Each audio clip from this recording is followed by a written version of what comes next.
Dear students, आज हम करने जा रहे हैं एक नया टॉपिक जिसका नाम है सिग्निफिकेंट फिगर। तो आइए देखते हैं, जब हम कोई वैल्यू लिखते हैं तो उसमें नंबर ऑफ़ सिग्निफिकेंट फिगर क्या होते हैं। तो मैं आपको एक एग्जांपल देता हूँ। जैसे सपोज़ मैंने ये लिखा 576, तो इसमें कितने फिगर हैं, कितने डिजिट हैं। तो डिजिट जिसमें जो है वो 3 है और सारे ही क्या हैं, सिग्निफिकेंट हैं। जो ये लास्ट डिजिट होता है तो कभी कभी ऐसा हो सकता है कि इसकी वैल्यू जो है सर्टेन ना हो और ये इस टाइप से हो, इसको राउंड ऑफ किया गया हो, या ये 576.001 हो, कुछ इस तरीके से। तो लेकिन इसको भी मिलाकर जितने भी टोटल डिजिट बनते हैं वो सारे क्या होते हैं, सिग्निफिकेंट होते हैं, including the last digit whose value is uncertain. तो इसके मैं आपको अभी एग्जांपल दूंगा। तो अभी इसकी डेफिनेशन नोट कीजिए। The total number of digits in a figure including the last digit whose value is uncertain is called as number of significant figures। तो इस तरह से इसके अंदर कितने सिग्निफिकेंट फिगर हुए, तो वो कितने हुए, 3 हुए। अगर मैं कोई और वैल्यू लेता हूँ, जैसे यहाँ पर लिखता हूँ 0.45, तो यहाँ पर जो सिग्निफिकेंट फिगर कितने हैं, आपको ये नहीं लेना है, डेसिमल नहीं लेना है, ये लेना है। तो नंबर ऑफ़ सिग्निफिकेंट फिगर इस केस में कितने होंगे, 2 होंगे। और अगर आप ये भी ध्यान रखें, अगर हम इस तरह से लिखते हैं तो यहाँ पर जो सिग्निफिकेंट फिगर होंगे वो कितने होंगे, ये वाली ज़ीरो जो हैं आपको काउंट नहीं करनी है। और इस केस में भी नंबर ऑफ़ सिग्निफिकेंट फिगर कितने होंगे, 2 ही होंगे। तो ये वाली बात आपको ज़रूर याद रखनी है। लेकिन इसमें एक और बात भी याद रखिए, अगर हम इसको ऐसे लिखते हैं तो ये वाली ज़ीरो तो काउंट नहीं हो रही है, मगर डेसिमल के बाद वाली ज़ीरो जो है वो काउंट होती है। तो इसमें जो सिग्निफिकेंट फिगर होंगे वो कितने होंगे, 3 होंगे। तो ये ध्यान रखना। और ये जो वैल्यू है इसको हम इस तरीके से लिख सकते हैं 4.50, ये 1 2 3 इंटू 10⁻³ तो इस तरह से जब किसी को लिखते हैं ये n इंटू 10⁻n की फॉर्म में, तो इस तरह से लिखने को बोलते हैं साइंटिफिक नोटेशन। तो यहाँ पर केमिस्ट्री में साइंटिफिक नोटेशन जो है काफ़ी यूज़ होती है। तो इस तरह से हम उसकी पावर लगा देते हैं। एक बात और समझ लीजिए, जैसे मैं ये लिखता हूँ 10500, तो इसमें नंबर ऑफ सिग्निफिकेंट 3 भी हो सकती हैं, 4 भी हो सकती हैं और 5 भी हो सकती हैं। ज़्यादातर बुक्स में इसे 3 लिखा होता है और ये सिग्निफिकेंट नहीं होती है। अभी मैं इसको अगर साइंटिफिक नोटेशन में लिखूं तो ये क्या आएगा, 1 2 3 4। तो यहाँ पर 10⁻⁴ क्या होगा, 4 होगा। अगर हम इसे 2 डेसिमल प्लेस तक एक्यूरेट लिखते हैं तो अगर आप इसको ऐसे लिखते हैं 1.050 इंटू 10⁻⁴, तो इसमें टोटल सिग्निफिकेंट फिगर कितनी हो जाएंगी, 1 2 3 4। अगर ऐसे लिखते हैं तो 4 हो जाएगी। ऐसे लिखा था तो सिग्निफिकेंट फिगर कितनी थी, 3 थी। अगर हम ये सारा लेते हैं 1.0500 इंटू 10⁻⁴, तो 1 2 3 4 और एक ये 5। तो ऐसे केस में ये सिग्निफिकेंट फिगर इसकी टोटल हो जाएंगी 5। तो आपको यहाँ पे ये चीज़ समझनी है कि सिग्निफिकेंट फिगर कैसे लिखते हैं। और ये वाली ज़ीरो जैसे इंक्लूड नहीं करते हैं, और ये ज़ीरो इंक्लूड कर भी सकते हैं और नहीं भी करते। वो डिपेंड करता है कि आपने उसको किस तरीके से साइंटिफिक नोटेशन में लिखा है। तो उस बेस पर हम बता सकते हैं कि उसमें कितनी सिग्निफिकेंट फिगर हैं। और साइंटिफिक नोटेशन जो है लिखना क्यों ज़रूरी हो जाता है, कभी कभी कोई वैल्यू जो है बहुत स्मॉल या बहुत ज़्यादा लार्ज हो जाती है। जैसे कि आपने एवोगैड्रो नंबर की वैल्यू सुनी होगी 6.022 इंटू 10⁻23। अगर आप इसको 0 लगाएंगे तो ये बहुत दूर तक आपको जाना पड़ेगा। तो इस तरह से ये वैल्यूज़ जो हैं हमें कभी कभी साइंटिफिक नोटेशन में लिखनी पड़ती हैं। तो सिग्निफिकेंट फिगर में ही हम थोड़ा सा और आगे कर लेते हैं। जैसे कहीं आपको एडिशन, सब्ट्रैक्शन या कोई मल्टीप्लिकेशन करना पड़ जाता है, तो मैं आपको कोई एग्जांपल दे देता हूँ। जैसे ये 3.124 है, 1.23 है और ये 1.1 है। सपोज़ आपको इनको ऐड करना है, तो ऐड करते हैं तो ये यहाँ पर आपको 0 नहीं लगानी है, जैसे छोटे बच्चे करते हैं तो वो लगा लेते हैं। तो ये 4 2 + 3 कितना हो गया, 5, और यहाँ पर कितना आएगा, 4, और यहाँ पर ये आ गया। तो आपको याद ये रखना है। यहाँ पर मैं एग्जांपल थोड़ा चेंज कर देता हूँ, ये 1 ले लेता हूँ और ये इस टाइप से। तो यहाँ पर आपको याद ये रखना है कि जो लीस्ट प्रिसाइज टर्म होती है, मतलब कि डेसिमल के बाद मिनिमम नंबर ऑफ़ डिजिट जिसमें होते हैं, उतने तक ही आपको राउंड ऑफ करना होता है अपना आंसर। तो इसमें जैसे डेसिमल के बाद 3 डिजिट थे, इसमें 2 थे, इसमें 1 थे, तो मिनिमम जो है वो ये हुआ। तो यहाँ पर हमने 1 डिजिट तक ही इसका आंसर रिपोर्ट करना है। इसको एक्चुअल आंसर बोलते हैं और इसको बोलते हैं रिपोर्टेड आंसर। तो रिपोर्टेड आंसर आपका कितना होगा 5.4। तो यहाँ पर ये भी याद रखना है कि अगर ये वैल्यू जो है ये वाला डिजिट जो है 5 से ज़्यादा हो तो इसमें एक ऐड कर देते हैं, अगर कम है तो फिर उसको एज सच छोड़ देते हैं। तो उसको राउंडिंग ऑफ बोलते हैं। तो मैं आपको राउंडिंग ऑफ का एक एग्जांपल दे देता हूँ। जैसे आपको ये पता है 2.234, अगर सपोज़ इसको आपको 2 डेसिमल प्लेस तक लिखना है तो आप इसको कैसे लिखेंगे, 2.23 लिखेंगे और 4 को इग्नोर कर देंगे। अगर यही वैल्यू ऐसे हो 2.236, तो ये वैल्यू अगर 5 से ज़्यादा होती है तो आप इसमें क्या कर देते हैं, एक ऐड कर देते हैं। तो इसका आंसर हो जाता है 2.24 अगर आपको 2 डेसिमल प्लेसेस तक लेना है।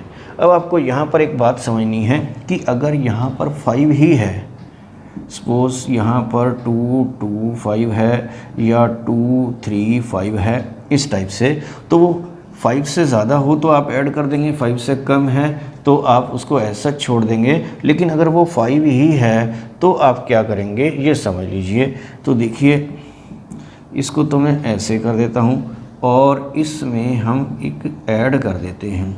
तो आपको याद ये रखना है कि अगर यहाँ पर इवन नंबर होता है तो वो एज सच रहता है, अगर यहाँ पर ओड नंबर होता है तो आप उसमें एक प्लस कर देते हैं। तो इस तरह से अगर लास्ट में 5 आता है तो ऐसे राउंडिंग ऑफ करनी है। तो इस तरह से सिग्निफिकेंट फिगर का एक आध क्वेश्चन आ जाता है एक नंबर का, तो उसको आप इस तरह से, या उसमें कोई एडिशन सब्ट्रैक्शन का है तो इन रूल्स को फॉलो करते हुए कर सकते हैं। वहाँ पर एक क्वेश्चन आपको और मिलेगा कि पाई के अंदर कितने सिग्निफिकेंट फिगर होते हैं। तो पाई के अंदर कितने सिग्निफिकेंट फिगर होते हैं, पाई की वैल्यू होती है 22.7। अगर आप इसको डिवाइड करेंगे तो ये डिवाइड करते जाएंगे तो ये 1 4 2 8 5 7 1 ऐसे चलता जाएगा। तो इसमें जो नंबर ऑफ सिग्निफिकेंट फिगर होते हैं तो आपका आंसर क्या होगा, इनफाइनाइट। तो ये वाला क्वेश्चन आपको ज़रूर दिमाग में रखना है और इस तरह से क्वेश्चंस की थोड़ी प्रैक्टिस कर लेनी है। तो आगे एक और टर्म समझते हैं, एक्यूरेसी एंड प्रिसीजन।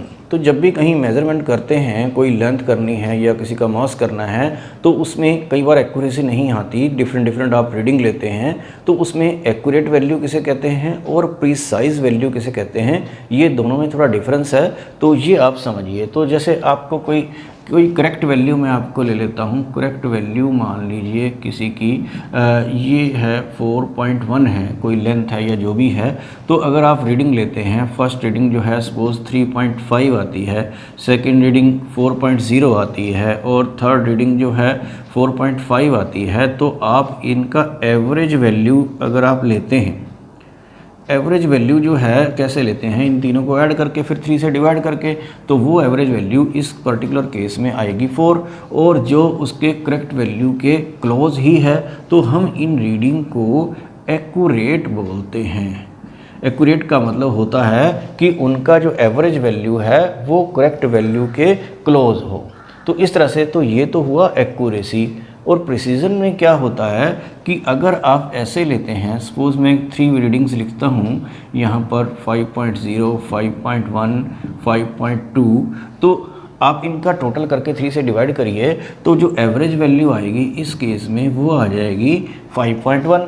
तो ये करेक्ट वैल्यू के क्लोज तो नहीं है, मगर ये तीनों रीडिंग्स आपस में एक दूसरे के क्लोज हैं। तो इस तरह की अगर कहीं रीडिंग होती है जो आपस में एक दूसरे के क्लोज होती हैं, चाहे वो करेक्ट वैल्यू के क्लोज हो ना हो, इनको बोलते हैं कि ये वैल्यूज़ जो हैं प्रिसाइज हैं। तो अगर आप इनको देखते हैं ये प्रिसाइज तो हैं पर एक्यूरेट नहीं है। और ये जो वैल्यू है ये एक्यूरेट थी क्योंकि करेक्ट वैल्यू के क्लोज थी, but these are not precise. तो ये प्रिसाइज नहीं है क्योंकि ये आपस में एक दूसरे के क्लोज नहीं है। अगर आप दोबारा करते हैं इस तरीके से, जैसे ये 3.9 है, 4.0 है, 4.1 है, इनका जब आप एवरेज लेंगे तो वो कितना आएगा, 4.0 आ जाएगा।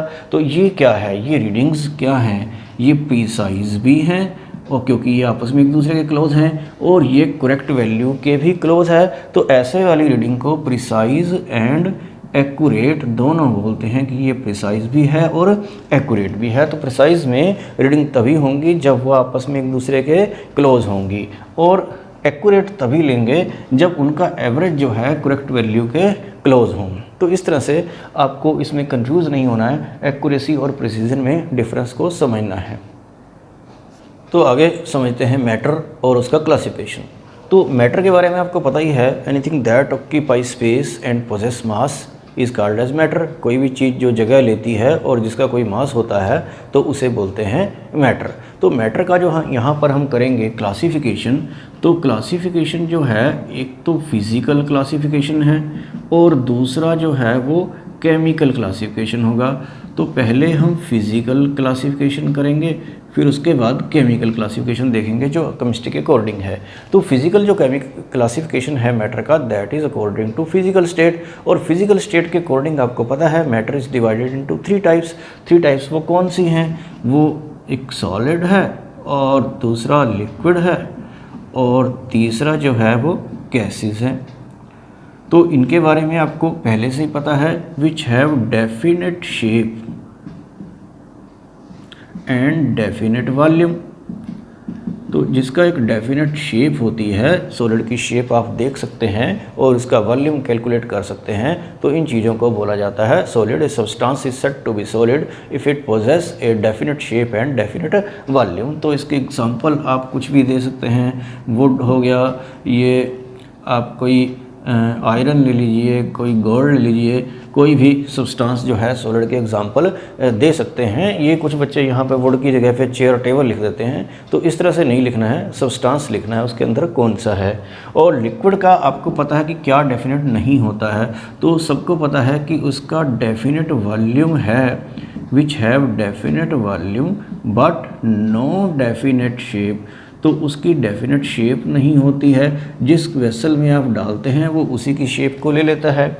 तो लिक्विड के एग्जांपल सबको पता ही है, जैसे वाटर है, ऑयल है, अल्कोहल है। तो इस तरीके से the substance is said to be liquid if it possess no definite shape but have definite volume. तो आगे गैसीय स्टेट का भी आपको पता है कि which have neither definite shape nor definite volume. तो उसका ना तो कोई डेफिनेट शेप होता है, ना ही कोई डेफिनेट वॉल्यूम होता है। तो उसके जो एग्जांपल हैं वो भी आपको पता है, जैसे ऑक्सीजन है, नाइट्रोजन है, कार्बन डाइऑक्साइड है और एयर है। Air is a mixture of gases. तो इस तरीके से आप ये फिज़िकल क्लासिफिकेशन तो मैटर का बड़ा इजीली समझ सकते हैं। और आगे हम करेंगे केमिकल क्लासिफिकेशन। तो आगे देखते हैं केमिकल क्लासिफिकेशन ऑफ मैटर।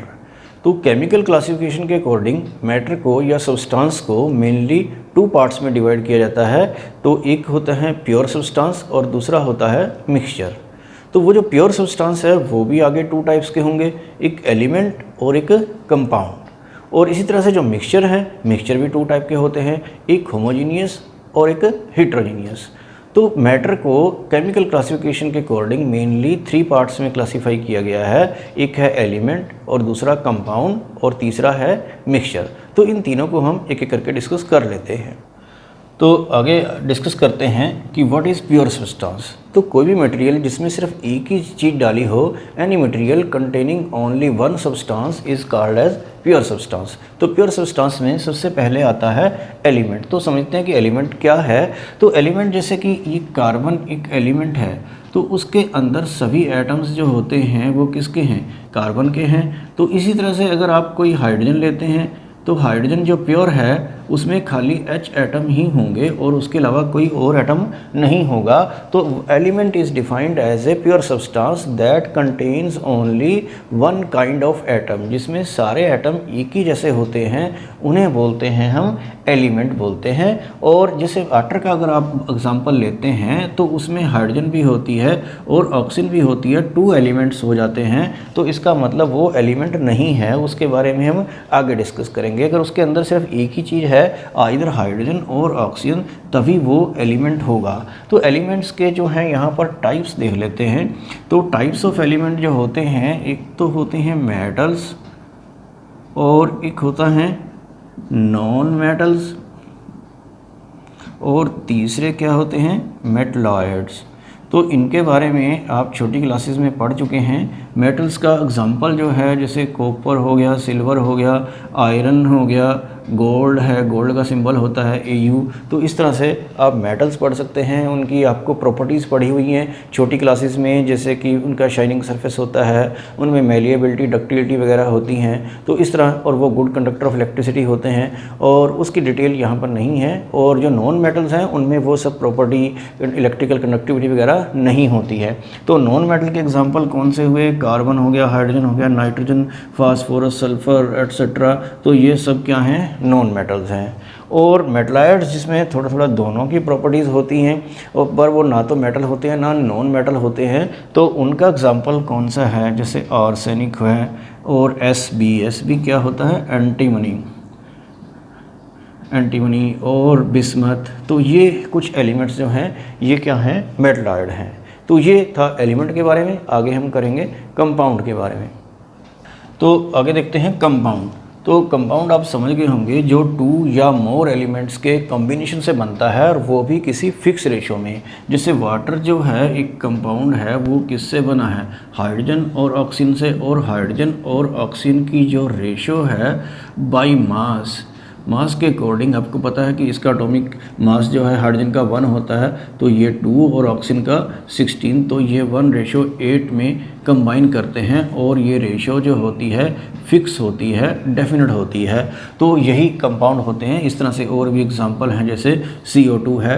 तो कंपाउंड का एक पर्टिकुलर फार्मूला होता है, और उसमें जो एलिमेंट्स की एक डेफिनेट रेशो होती है। तो what is compound? Compound is defined as a substance which is formed by the combination of 2 or more elements in a definite proportion by mass. Proportion या रेशो एक ही बात है।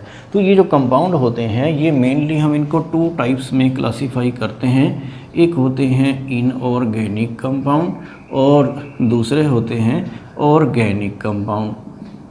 तो जो इनऑर्गेनिक कंपाउंड्स होते हैं, ये नॉन लिविंग सोर्सेज से मिलते हैं, जैसे रॉक्स एंड मिनरल्स वगैरह से। जैसे कि मार्बल होता है, या कोई अलम होता है, पोटाश अलम वगैरह, या वाशिंग सोडा होता है, या NaCl सोडियम क्लोराइड है। तो ये सारे कंपाउंड जो जितने भी सॉल्ट टाइप होते हैं, वो क्या होते हैं, इनऑर्गेनिक होते हैं, which are obtained from non living sources like rocks and minerals. और ऑर्गेनिक कंपाउंड्स क्या होते हैं, जो लिविंग सोर्सेज से मेनली मिलते हैं, जैसे कि प्लांट्स एंड एनिमल्स।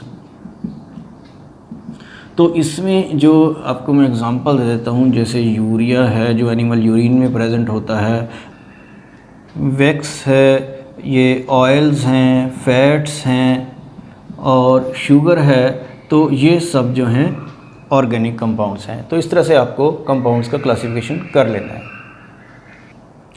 तो आगे स्टडी करते हैं मिक्सचर के बारे में। तो मिक्सचर के बारे में आपको पता ही है, any material containing 2 or more substances in any proportion is called as mixture. तो उसको मिक्सचर बोलते हैं जिसमें 2 या 2 से ज़्यादा सब्सटेंसेस मिक्स किए हैं इन एनी प्रोपोर्शन, मतलब कि किसी भी रेशो में। तो आगे देखते हैं टाइप्स ऑफ मिक्सचर।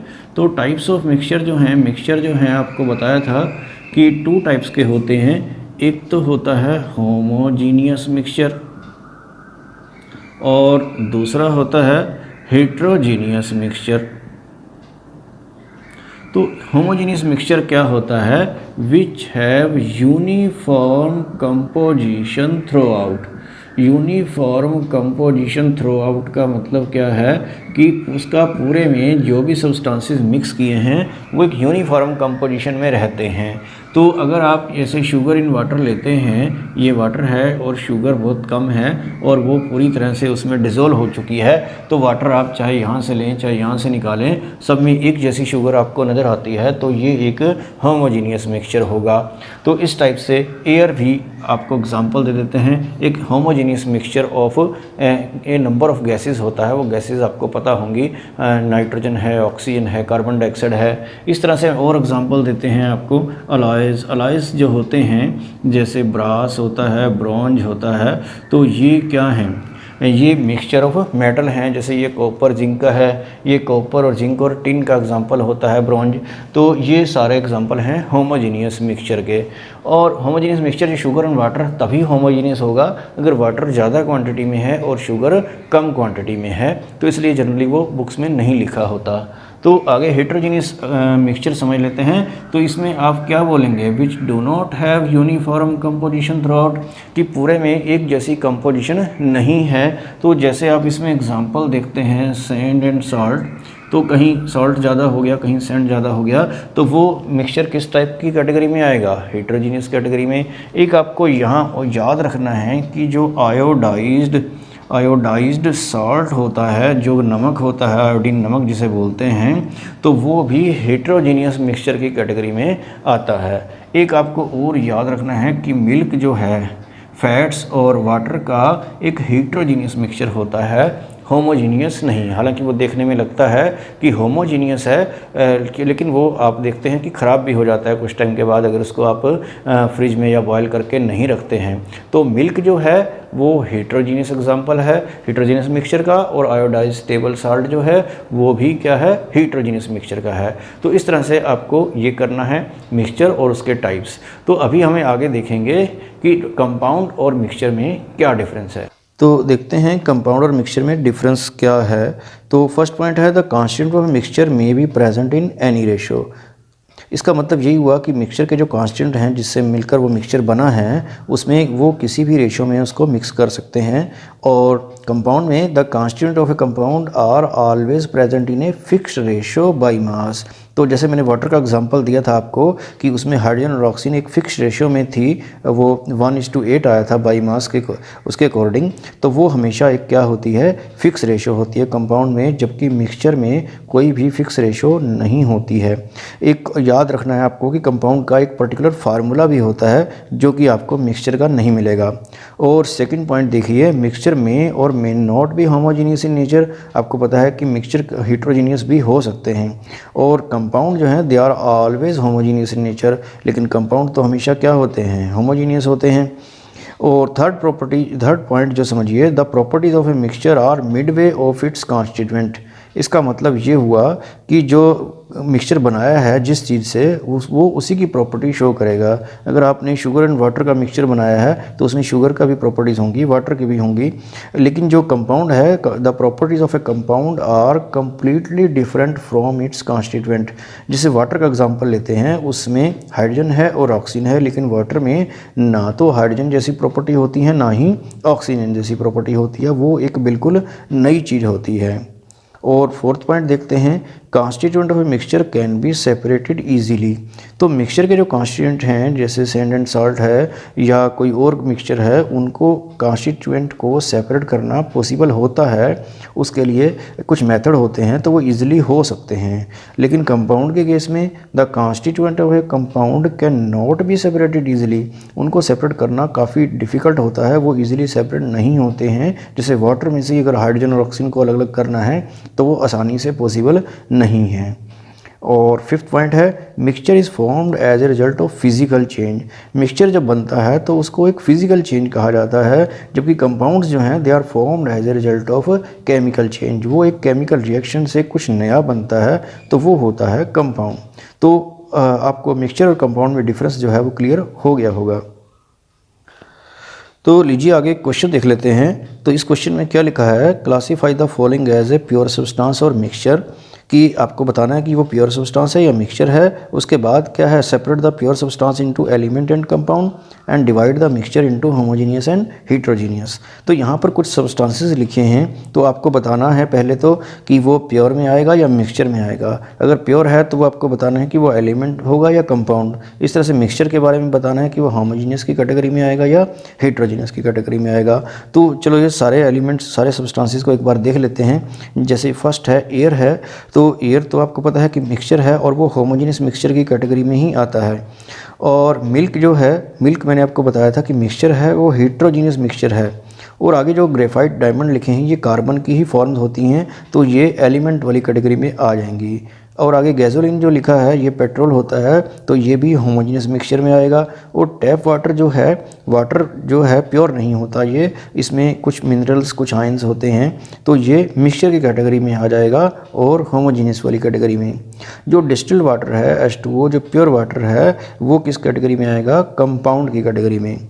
और ऑक्सीजन जो है वो O2 है जैसे सपोज, तो वो O2 जो है तो वो एक क्या होगा, प्योर एलिमेंट होगा, उसमें कोई दूसरा एलिमेंट बीच में मिक्स नहीं है। और आगे जो 1 रुपी कॉइन है ये मिक्सचर ऑफ मेटल होता है अलॉयस, तो ये मिक्सचर वाली कैटेगरी में आएगा और वो भी होमोजीनियस वाली कैटेगरी में। जिस तरह से जो 22 कैरेट गोल्ड है ये प्योर गोल्ड नहीं होता, इसमें कॉपर मिक्स होता है, तो ये भी होमोजीनियस मिक्सचर की कैटेगरी में आएगा। और स्टील भी एक अलॉय है, तो ये भी होमोजीनियस मिक्सचर की कैटेगरी में आएगा। और आयरन जो है ये तो प्योर एलिमेंट है, Fe जिसका सिंबल है, तो ये एलिमेंट वाली कैटेगरी में आएगा। और सोडियम क्लोराइड जो NaCl है ये कंपाउंड है। और जो आयोडाइज टेबल साल्ट है ये मैंने आपको बताया था कि ये मिक्सचर है आयोडीन का NaCl के साथ, तो वो किस कैटेगरी में आता है, हेट्रोजीनियस मिक्सचर की कैटेगरी में। यहाँ पर एक बात आपको और याद रखनी है कि क्वेश्चन आता है कि why air is sometime considered as heterogeneous mixture, कि एयर को कभी कभी हम हेट्रोजीनियस मिक्सचर क्यों मान लेते हैं, तो वो पॉल्यूशन या डस्ट पार्टिकल की प्रेजेंस की वजह से होती है। तो इस तरह से आपको ये सारा टॉपिक्स एलिमेंट, कंपाउंड और मिक्सचर और ये डिफरेंस और ये सब जो है अच्छे से स्टडी कर लेना है।